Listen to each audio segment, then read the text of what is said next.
우리는 계속해서 요한계시록 2장과 3장에 나오는 7교회를 살펴보고 있습니다. 이 7교회의 말씀은 단순히 옛날 소아시아 지역에 있었던 7교회에게만 주신 말씀이 아닙니다. 모든 시대의 교회가 들어야 할 말씀입니다. 그리고 오늘 우리 교회가 들어야 할 말씀입니다. 중요한 것이 무엇입니까? 우리가 원하는, 내가 원하는 교회가 아니라 주님이 원하시는 교회가 무엇이냐 하는 것입니다. 사람은 교회를 볼 때에 겉모습을 먼저 봅니다. 건물이 큰가, 사람이 많은가, 재정이 넉넉한가, 또한 프로그램이 많은가, 이름이 알려져 있는가를 봅니다. 그러나 성도 여러분, 교회의 가장 큰 위기는 교회가 작은 것이 아닙니다. 하늘문이 닫히는 것입니다. 예배는 드리는데 하나님을 만나지 못하고, 기도는 하는데 형식만 남고, 말씀을 듣는데 회개가 사라지는 것입니다. 그런데 오늘 빌라델비아 교회는 작았지만 주님은 그 교회 앞에 열린 문을 두셨다라고 말씀합니다. 오늘 본문에 나오는 빌라델비아 교회는 작았습니다. 모든 면에서 작았습니다. 세상적으로 보기에 영향력 있는 교회는 아니었습니다. 그러나 주님은 이 교회를 책망하지 않습니다. 오히려 칭찬하십니다. 8절에 주님께서 이렇게 말씀하십니다. 내가 내 행위를 아노니 내가 작은 능력을 가지고서도 내 말을 지키며 내 이름을 배반하지 아니하였도다. 이유가 무엇인지 아십니까? 작았지만 말씀을 붙들었습니다. 연약했지만 주님의 이름을 부끄러워하지 않았습니다. 외부의 압박이 있었지만 배교하지 않았습니다. 이것이 주님이 빌라델비아 교회를 기뻐하신 이유입니다. 오늘 주님께서 우리에게도 물으십니다. 너희는 무엇을 자랑하느냐? 너희는 지금 무엇을 붙들고 있느냐? 너희는 작은 능력 가운데서도 내 말을 지키고 있느냐? 이렇게 묻습니다. 이 질문에 여러분은 어떻게 대답하시겠습니까? 빌라델비아 교회를 이해하려면 먼저 이 도시의 상황을 조금 알아야 합니다. 빌라델비아는 당시 로마 제국 안에서 중요한 관문 도시였습니다. 서쪽의 헬라 로마 문화가 동쪽으로 흘러 들어가는 길목에 있었습니다. 그래서 사람들은 빌라델비아를 문화를 전파하는 문이다, 동방으로 나가는 관문 도시로 스스로들 생각을 했었습니다. 그런데 주님은 그런 도시 안에 있는 작은 교회를 향해 말씀합니다. 8절에 내가 내 앞에 열린 문을 두었다. 이 말씀은 빌라델비아 사람들이 익숙하게 알고 있던 문이라는 이미지를 사용하신 것입니다. 그러나 주님께서 말씀하신 열린 문은 단순히 문화를 전파하는 문도 성공의 문도 아닙니다. 주님께서 말씀하신 열린 문은 하늘을 향해 열려 있는 문입니다. 즉 하나님께 나아가는 문이고 구원의 문입니다. 기도와 예배와 섬김의 문입니다. 그러므로 오늘 본문의 핵심은 작은 교회라도 주님이 문을 여시면 아무도 닫을 수 없다라는 겁니다. 작은 능력이라도 말씀을 붙들면 주님이 사용하신다는 것입니다. 사람이 보기에 작아도 주님이 기뻐하시면 그 교회는 하늘을 향해 열린 교회입니다. 사랑하는 성도 여러분, 우리는 크고 작은 것에 너무 쉽게 흔들립니다. 교회도 마찬가지입니다. 큰 교회 다니면 괜히 자부심이 생기고 작은 교회에 다니면 괜히 뭔가를 더 설명해야 할 것처럼 느낍니다. 혹시 여러분은 이런 사람을 만나본 적 있지 않습니까? 아니, 혹시 여러분이 이렇게 대답한 적은 없습니까? 누군가가 교회 다니시는군요. 이렇게 말하면은 묻지도 않았는데 교회 이름을 당당하게 말합니다. 그런데 작은 교회 다니는 사람은 쑥스러워서 개척교회 다닙니다 라는 이렇게 말하는 사람이 있습니다. 오늘 이 땅에 개척하지 않은 교회가 어디 있습니까? 20년, 30년이 지났는데도 여전히 교회가 작다는 이유만으로 스스로 개척교회 다닙니다. 이렇게 이야기합니다. 그러나 하나님은 이 기준으로 판단하지 않으신다는 겁니다. 성도 여러분, 교회가 작다는 것이 부끄러운 것이 아닙니다. 말씀을 잃어버리는 것이 부끄러운 일입니다. 사람이 적은 것이 부끄러운 것이 아닙니다. 예배가 죽어 있는 것이 부끄러운 것입니다. 재정이 부족한 것이 부끄러운 것이 아닙니다. 기도가 사라진 것이 부끄러운 일입니다. 많은 사람들이 사대교회는 정말로 살아있는 교회다라고 말했지만은 주님의 판단은 무엇이었습니까? 죽어있다라고 하셨습니다. 반대로 빌라델비아 교회는 많은 것들이 작았지만은 주님은 칭찬하셨습니다. 이것이 바로 주님의 기준입니다. 7절에서 주님은 자신을 이렇게 소개하십니다. 거룩하고 진실하사 다윗의 열쇠를 가지신 이 곧 열면 닫을 사람이 없고 닫으면 열 사람이 없는 그가 이르시되라고 합니다. 여기서 다윗의 열쇠라는 표현이 중요합니다. 열쇠는 어떤 문을 열고 닫을 수 있는 권세를 의미합니다. 아무나 왕궁의 문을 열 수 없습니다. 열쇠를 가진 사람만 열 수 있습니다. 그러므로 주님께서 다윗의 열쇠를 가지셨다라는 이 말은 하나님 나라의 문을 여닫는 권세가 예수 그리스도께 있다라는 이런 뜻입니다. 성도 여러분, 구원의 문을 여시는 분은 주님이십니다. 교회의 앞길을 여시는 분도 주님이십니다. 닫힌 마음을 여시는 분도 주님입니다. 사람이 열면은 반드시 사람이 닫을 수 있습니다. 환경이 열면 그 환경이 닫을 수 있습니다. 그러나 주님이 여시면 아무도 닫을 수 없습니다. 그래서 주님께서 필라델비아 교회에게 말씀합니다. 볼지어다 내가 내 앞에 열린 문을 두었으되 능히 닫을 사람이 없으리라. 이것은 엄청난 약속입니다. 필라델비아 교회가 강해서 문이 열린 것이 아닙니다. 주님께서 열어두셨기 때문에 열린 것입니다. 그렇다면 이 열린 문은 무엇입니까? 첫 번째로 기도의 문입니다. 열린 문은 먼저 하나님께 나아가는 기도의 문입니다. 요한계시록 4장 1절에 보면은 요한은 하늘에 열린 문을 보았다라고 합니다. 그리고 음성이 들립니다. 이리로 올라오라. 하늘 문이 열린다는 것은 하나님께 나아가는 길이 열린다는 뜻입니다. 원래 죄인은 하나님께 나아갈 수 없는 존재였습니다. 거룩하신 하나님 앞에 설 수 없는 존재였습니다. 그런데 예수 그리스도께서 십자가에서 자기 피를 흘리심으로 막힌 담을 허무시고 하늘의 문을 열어주셨습니다.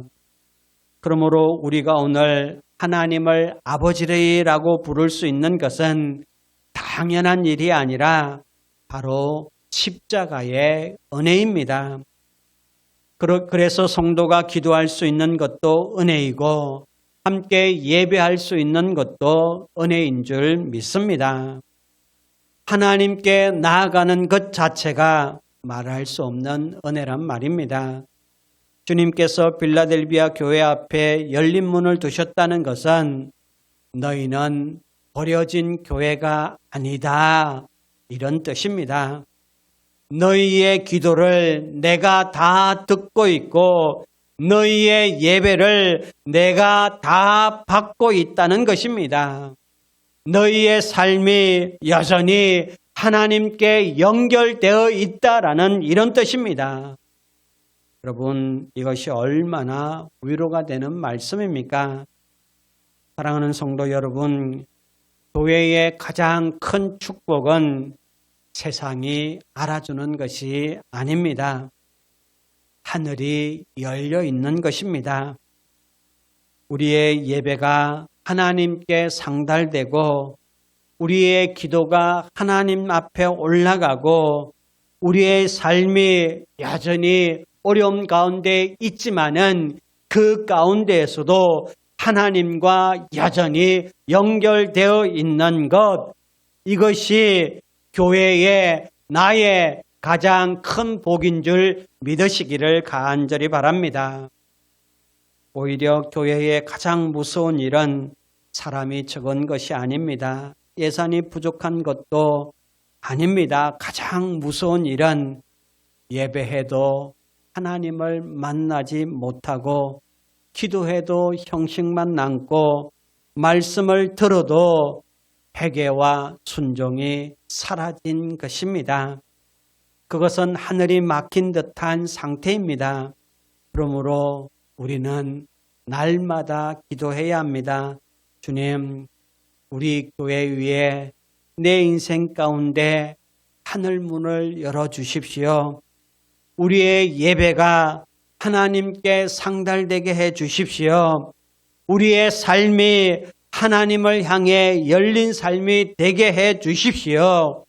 이렇게 날마다 기도하는 저와 여러분 되시기를 간절히 바랍니다. 그런데 주님께서 빌라델비아 교회 앞에 여신 문은 기도의 문에서 끝나지 않습니다. 두 번째로 열린 문은 구원의 문입니다. 9절에 보면 주님께서 빌라델비아 교회를 대적하던 자들 가운데 몇 사람을 주셔서 그들이 와서 교회 앞에 절하게 하겠다라고 말씀하십니다. 이것은 단순히 원수들이 굴복한다라는 정도의 말씀이 아닙니다. 그들 가운데 주께로 돌아오는 사람들이 생긴다라는 뜻입니다. 한때 교회를 박해하던 사람들이 복음을 듣고 회심하게 됩니다. 한때 대적하던 사람들이 주님의 사랑을 알게 됩니다. 이것이 바로 열린 문입니다. 사도행전 2장 47절은 초대교회에 대해 이렇게 말합니다. 주께서 구원받는 사람을 날마다 더하게 하시니라. 여기서 중요한 표현은 구원받는 사람입니다. 단순히 교회 출석자가 늘었다는 말이 아닙니다. 실제로 복음을 듣고 회심한 사람들이 더해졌다는 것입니다. 오늘날 교회가 정말로 두려워해야 할 것이 있습니다. 그것은 회심 없는 성장입니다. 사람은 많아졌는데 거듭남이 없습니다. 교회 활동은 많은데 복음으로 변화된 사람이 없습니다. 종교 생활은 하는데 자기 중심적인 삶은 늘 그대로입니다. 성도 여러분, 교회는 종교 동호회가 아닙니다.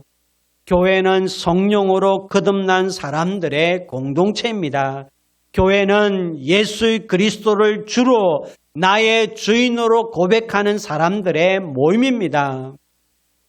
물론 이 땅의 교회는 완전하지 않습니다. 교회 안에는 연약함도 있고 미성숙도 있습니다. 그러나 교회가 붙들어야 할 본질은 분명합니다. 우리는 회심을 구해야 하고 거듭남을 구해야 합니다. 그래서 우리의 기도는 단순히 우리 교회가 커지게 해 주십시오. 이게 우리의 기도가 되어서는 안 됩니다. 주님, 구원받는 사람을 더하여 주십시오. 회개하고 돌아오는 사람이 늘어나게 해 주십시오. 이 기도를 여러분의 간절한 기도의 제목으로 삼게 되기를 간절히 바랍니다. 세 번째로 열린 문은 섬김의 문입니다. 하나님께서 문을 열어주셨다는 것은 이제 우리는 아무것도 하지 않아도 된다라는 이런 뜻이 아닙니다. 오히려 그 반대입니다. 주님이 문을 열어주셨기 때문에 우리는 더 충성해야 합니다. 주님이 길을 여셨기 때문에 우리는 그 길로 나아가야 합니다. 구원의 문으로 들어온 사람은 반드시 섬김의 문으로 나아가게 됩니다. 예수님을 믿는다는 것은 단지 내 인생이 잘 되도록 하나님의 도움을 받는 것이 아닙니다. 그것은 기독교가 아닙니다. 예수 믿는다는 것은 내 삶의 중심이 바뀐다는 것입니다. 전에는 내가 중심이었습니다. 내 성공, 내 계획, 내 만족이 중심이었습니다. 그런데 복음을 듣고 나면은 하나님이 중심이 되는 겁니다. 그때 이웃이 보이기 시작합니다. 내가 가진 것을 어떻게 하나님의 뜻을 위해 사용할지 고민하게 되는 겁니다. 물론 우리는 여전히 죄성과 싸웁니다. 예수 믿는다고 하루아침에 완전히 이타적인 사람이 되는 것이 아닙니다. 우리는 여전히 죄성과 싸운단 말입니다. 그러나 복음을 만나면은 분명한 변화가 일어나게 되어 있습니다. 이전에는 자기만을 위해 살아도 괜찮았습니다. 그런데 이제는 불편합니다. 누군가를 외면하면 마음이 무너집니다. 왜 그렇습니까? 성령께서 우리 안에 계시기 때문에 그렇습니다. 그래서 참된 믿음은 반드시 섬김으로 나타나게 되어 있습니다. 마크 피어스라는 신학자는 이렇게 말했습니다. 어떤 사람의 믿음이 자신을 이기심으로부터 구원하여 다른 사람을 섬기는 삶으로 인도하지 않는다면 그것은 자신을 지옥에서 천국으로 구원하는 믿음이 아니다라고 말했습니다. 아주 강한 말입니다. 그러나 우리가 깊이 새겨들어야 할 말입니다. 사랑하는 성도 여러분, 우리가 정말로 구원의 문으로 들어왔다면 이제는 섬김의 문으로 나아가야 합니다. 교회를 섬기고 성도를 섬기고 이웃을 섬기고 죽어가는 영혼을 섬겨야 합니다. 요한복음 10장에서 예수님은 이렇게 말씀하셨습니다. 나는 양의 문이라. 이 말씀은 매우 분명합니다. 예수 그리스도를 통하지 않고는 구원받을 수 없다라는 뜻입니다. 양은 문을 통해 우리 안으로 들어옵니다. 문이 아닌 다른 곳으로 들어가는 것은 정상적인 길이 아닙니다. 솔로역정에 보면은 담을 넘어 들어온 사람들이 나옵니다. 그들은 문으로 들어오지 않았습니다. 겉으로는 순례의 길을 걸어가는 순례자처럼 보일 수 있었지만은 마지막에 그 구원의 문, 열린 문으로 천국문으로 들어가는 그 앞에서 보여줄 정명서가 없었습니다. 이것은 세례 정서를 말하는 것이 아닙니다. 거듭난 사람인지 참으로 그리스도께 속한 사람인지를 말하는 것입니다. 오늘날 교회 안에도 담을 넘어 들어온 것 같은 신앙이 있을 수 있습니다. 회심 없이 교회 생활만 하는 겁니다. 예수 그리스도를 인격적으로 믿고 따르는 것이 아니라 종교적인 분위기와 프로그램 안에 머물며 만족하며 살아가는 사람들이 있더란 말입니다. 그러나 주님은 말씀합니다. 나는 양의 문이라. 예수 그리스도를 통해 들어와야 하는 겁니다. 그리고 예수님께 속해야 합니다. 그리고 예수님을 나의 삶의 주인으로 고백해야 합니다. 그리고 기억하십시오. 이 문은 지금 열려 있지만 영원히 열려 있지는 않습니다. 10처녀 비유에서 미련한 5처녀가 기름을 사러 간 사이에 문이 닫혀버렸습니다. 그들이 돌아와 문을 열어달라고 했지만은 문은 끝내 열리지 않았습니다. 여러분, 마지막 날에는 문이 닫힙니다. 주님이 다시 오시는 날 구원의 문은 닫힌단 말입니다. 그리고 우리 각자의 인생에도 문이 닫히는 시간이 있습니다. 그것은 우리의 마지막 순간입니다. 우리는 늘 다음 주에도 만날 것이라 생각합니다. 다음 예배에도 올 수 있을 것이라 생각합니다. 그러나 인생의 마지막 시간은 아무도 알지 못합니다. 그러므로 오늘이 은혜의 날입니다. 오늘이 구원의 날입니다. 문이 열려 있을 때 그 문으로 들어와야 합니다. 그런데 우리가 오해하지 말아야 할 것이 있습니다. 열린 문이 있다라고 해서 모든 길이 순탄하다라는 뜻은 아닙니다.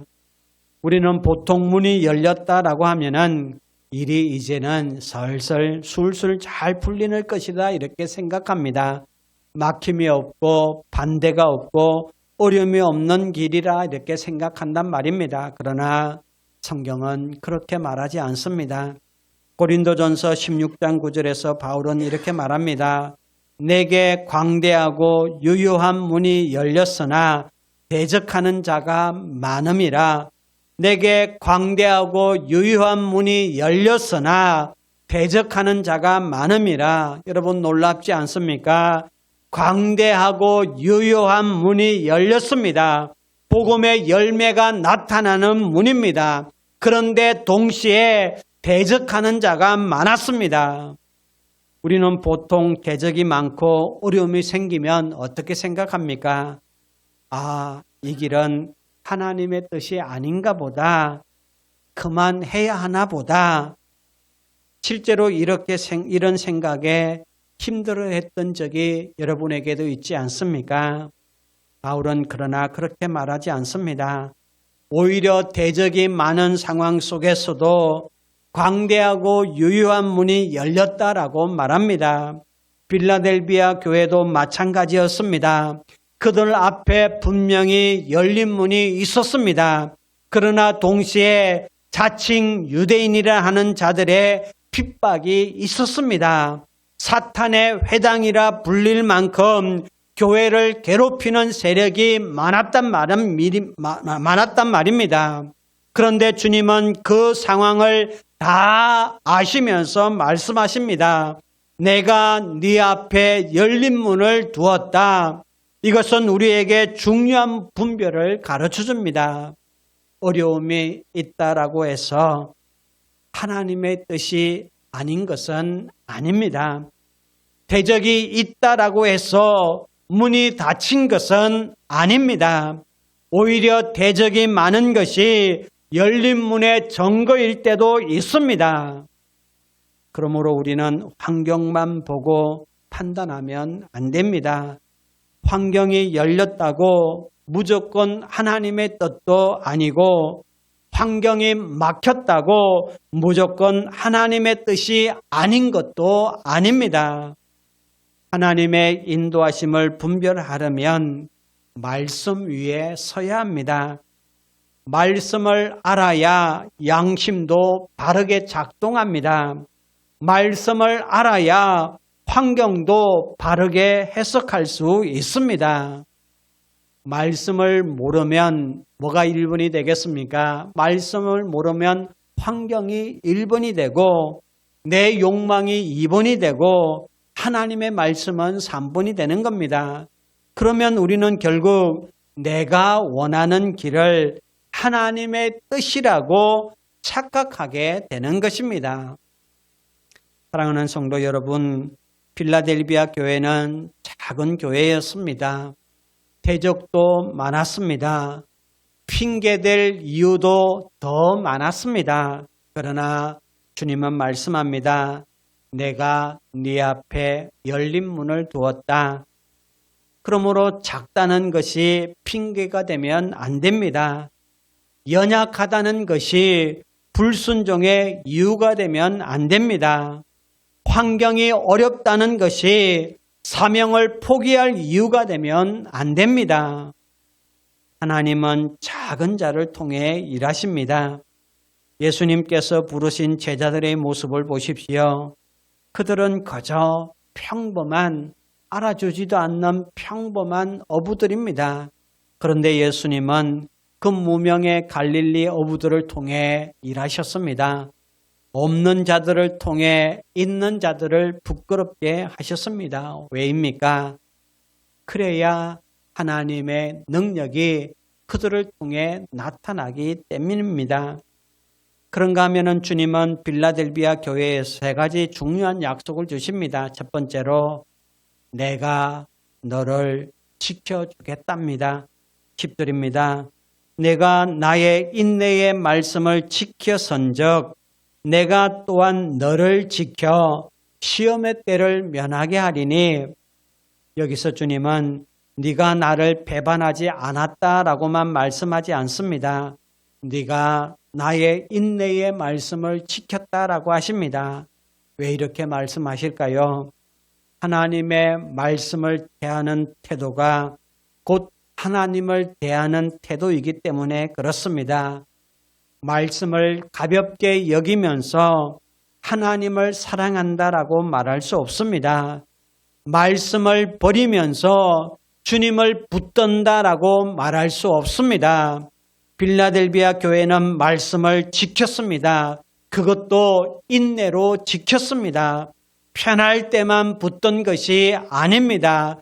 대적이 있을 때도 배교의 위협 속에서도 붙들었습니다. 그래서 주님은 말씀하십니다. 나도 너를 지키겠다. 이것은 환난이 없다는 약속이 아닙니다. 성경은 신자에게 너희에게 환난이 없을 것이다 라고 약속하지 않습니다. 오히려 주님은 너희가 세상에서 환난을 당하나 어떻게 하라고요? 담대하라 라고 말씀하셨습니다. 그러므로 내가 너를 지키겠다라는 이 말씀은 환난을 없애 주겠다는 말씀이 아니라 환난 가운데서도 믿음을 잃지 않도록 지켜주겠다라는 이런 뜻입니다. 어떤 시험의 때에도 무너지지 않게 하겠다라는 뜻인 줄 믿으시기를 바랍니다. 사랑하는 성도 여러분, 우리의 소망은 우리의 능력에 있는 것이 아니라 하나님의 약속에 있습니다. 우리는 약하지만 주님이 지키십니다. 우리는 끊임없이 흔들리지만 주님이 우리를 붙들고 계십니다. 우리는 작은 능력이지만 주님께서 우리에게 열린 문을 두셨습니다. 그래서 교회는 당당할 수 있고 그리스도인은 당당할 수 있습니다. 세상적인 조건이 있어서 당당한 것이 아닙니다. 주님께서 지켜주시기 때문에 당당할 수 있다라는 사실을 믿으시기를 간절히 바랍니다. 두 번째로 하나님의 성전에 기둥이 되게 하겠다라고 말씀합니다. 12절입니다. 이기는 자는 내 하나님 성전에 기둥이 되게 하리니 그가 결코 다시 나가지 아니하리라. 빌라델비아 지역에는 지진이 많은 지역이었답니다. 지진이 나면은 사람들은 도시 밖으로 피해야 했습니다. 집이 무너지고 친전이 무너집니다. 삶의 터전이 흔들리는 일이 자주 경험했습니다. 그런 사람들에게 주님은 말씀합니다. 그가 결코 다시 나가지 아니하리라. 얼마나 큰 위로입니까? 더 이상 불안정하게 살지 않게 하겠다는 이런 뜻입니다. 하나님의 성전 안에서 영원히 견고하게 세우겠다는 이런 뜻입니다. 그리고 주님은 기둥이 되게 하겠다라고 하십니다. 기둥은 건물을 떠받칩니다. 흔들리지 않고 묵묵히 그 자리를 지킵니다. 교회에도 이런 사람들이 필요합니다. 말만 많은 사람이 아니라 묵묵히 교회를 바치는 사람, 상황에 따라 왔다 갔다 하는 사람이 아니라 말씀 위에 서서 교회를 세우는 사람, 자기의 유익보다 주님의 몸된 교회를 먼저 생각하는 사람, 주님은 그런 사람을 기둥 같은 사람으로 세우십니다. 사랑하는 성도 여러분, 우리 교회에 와서 서비스를 받는 사람이 아닙니다. 우리는 성도입니다. 우리는 그리스도의 몸된 교회의 지체입니다. 그러므로 주님, 저를 하나님의 성전에 기둥 같은 사람이 되게 해주십시오. 늘 환경에 따라 흔들리는 사람이 아니라 세우는 사람이 되게 해주십시오. 구원의 문을 지나 섬김의 문으로 나아가는 사람이 되게 해주십시오. 이렇게 기도하는 저와 여러분 되시기를 주님의 이름으로 축원합니다. 세 번째로 주님은 세 가지 이름을 약속하십니다. 내가 하나님의 이름과 하나님의 성, 곧 하늘에서 내 하나님께로부터 내려오는 새 예루살렘의 이름과 나의 새 이름을 그 위에 기록하리라. 여기에는 세 가지 이름이 나옵니다. 하나님의 이름, 새 예루살렘의 이름, 예수님의 새 이름입니다. 이름을 기록한다는 것은 소유와 소속을 뜻합니다. 주님께서 이기는 자 위에 하나님의 이름을 기록하신다는 뜻은 너는 하나님께 속한 자다라는 이런 뜻입니다. 그리고 새 예루살렘의 이름을 기록하신다는 것은 너는 하나님의 백성, 하나님의 도성에 속한 자다라는 뜻입니다. 그런가 하면은 예수님의 새 이름을 기록하신다는 것은 너는 그리스도께 속한 자다라는 이런 뜻입니다. 이 땅을 살아가는 성도는 자주자주 흔들립니다. 세상에서 조롱을 받을 때도 있습니다. 작은 교회라고 무시당할 수 있습니다. 때로는 믿음 때문에 손해볼 수 있습니다. 그러나 마지막에 주님께서 우리 위에 이름을 기록하시겠답니다. 너는 내 것이다. 이보다 더 큰 영광이 어디 있습니까? 이제 이 말씀을 우리 자신에게 적용해야 합니다. 성도 여러분, 문은 열려 있으나 그리스도께 전적으로 헌신된 사람들이 부족합니다. 오늘날 우리는 전도의 문이 닫혔다. 요즘은 사람들이 복음을 듣지 않는다. 교회에 대한 이미지가 좋지 않다. 이렇게 말합니다. 맞습니다. 쉽지 않습니다. 그러나 성경은 우리에게 먼저 다른 질문을 던집니다. 너의 예배는 살아있는가? 너의 기도는 하나님께 상달되고 있는가? 너에게 회심의 역사를 사모하는 마음이 있는가? 너는 구원의 문을 지나 섬김의 문으로 나아가고 있는가? 이 질문에 대한 여러분의 대답은 무엇입니까? 문제는 외부 환경만이 아닙니다. 더 큰 문제는 교회가 사대교회처럼 될 수 있다라는 것입니다. 살았다 하는 이름은 가졌으나 실제로 죽은 교회가 될 수 있단 말입니다. 좋은 평판을 듣는데 생명이 없을 수 있습니다. 많은 활동을 하지만 회심이 없을 수 있습니다. 예배는 있는데 하나님을 향한 두려움이 없을 수 있습니다. 우리는 두려워해야 합니다. 그리고 동시에 기억해야 합니다. 열린 문은 편안함을 위한 단어가 아니라 사명을 위한 단어입니다. 성도 여러분, 열린 문은 구경하라고 열어두신 문이 절대로 아닙니다. 그 문으로 들어가라라고 열어두신 문입니다. 빌라델비아 교회는 열린 문 앞에서 머뭇거리지 않았습니다. 작은 능력을 가졌지만은 그 안으로, 그 문으로 들어갔습니다. 대적이 많았지만 그 문으로 들어갔습니다. 손해가 있었지만 그 문으로 들어갔습니다. 왜냐하면 주님이 열어주신 문이었기 때문입니다. 열린 문은 그리스도를 위해 모든 것을 해로 여길 준비가 된 사람들에게 어울리는 말입니다. 빌라델비아 교회는 작았지만 핑계대지 않았습니다. 대적이 많았지만 말씀을 더 굳게 붙들었습니다. 능력이 적었지만 주님의 이름을 배반하지 않았습니다. 오늘 우리에게 필요한 것도 바로 이것입니다. 큰 능력이 아닙니다. 많은 자원이 아닙니다. 유명한 이름도 아닙니다.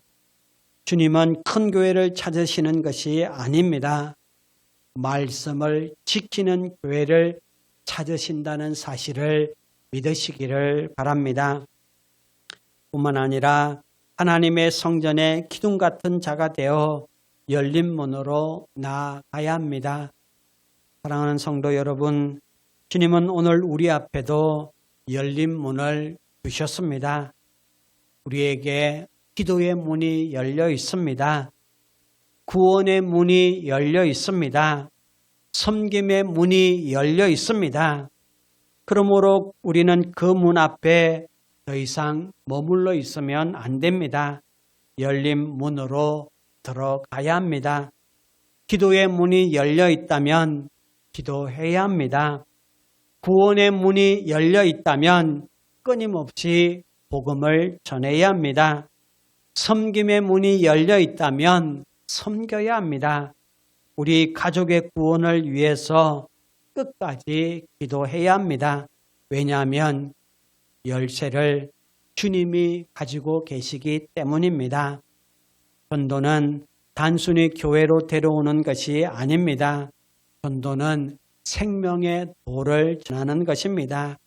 하나님께서 복음을 통해 사람을 거듭나게 하시도록 복음의 진리를 전하는 거란 말입니다.